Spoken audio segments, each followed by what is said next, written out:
দেশবাসীর কাছে দোয়া চাই যাতে ইনশাআল্লাহ আল্লাহ তাআলা ম্যাডামকে সুস্থ করে দেন।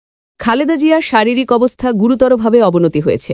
এই খবরেই উদ্বেগ ছড়িয়ে পড়েছে পুরো দেশে, বিশেষ করে বিএনপি নেতাকর্মীদের মধ্যে।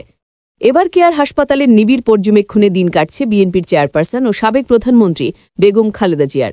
চিকিৎসকদের সর্বোচ্চ চেষ্টা চললেও পরিস্থিতি এখনও স্থিতিশীল নয়। এই বাস্তবতা দলটির ভেতরে এক ধরনের মানসিক চাপ তৈরি করেছে।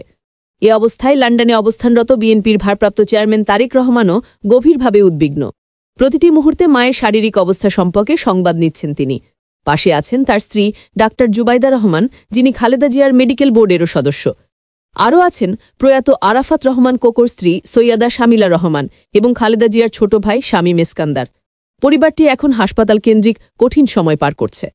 গতকাল শুক্রবার বিকেলে খালেদা জিয়াকে দেখতে হাসপাতালে যান বিএনপির মহাসচিব মির্জা ফখরুল ইসলাম আলমগীর। রাতে আবারও তিনি হাসপাতালে পৌঁছান। তার সঙ্গে বিএনপির বিভিন্ন পর্যায়ের নেতাদের ভিড় দেখা যায় হাসপাতালে। পরিস্থিতি ঘিরে দলের ভিতরে এক ধরনের অস্থিরতা, একই সঙ্গে আবেগঘন পরিবেশ তৈরি হয়েছে। দলীয় সূত্র বলছে, খালেদা জিয়ার শারীরিক অবস্থা বিবেচনায় তারেক রহমান দ্রুতই দেশে ফিরতে পারেন।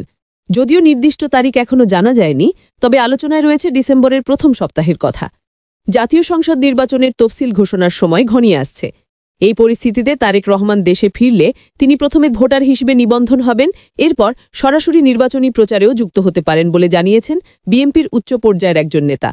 এখন সবার দৃষ্টি একটি জায়গায়, মায়ের জীবন মৃত্যুর সংকটের মাঝে রাজনৈতিক অস্থিরতার প্রেক্ষাপটে আদৌ কি পুরনো দিনে ফেরা সম্ভব? তারেক রহমান কি সত্যিই ফিরছেন? দেশের রাজনৈতিক অঙ্গনে এই প্রশ্নই এখন সবচেয়ে আলোচিত। আগামী 12 ঘণ্টা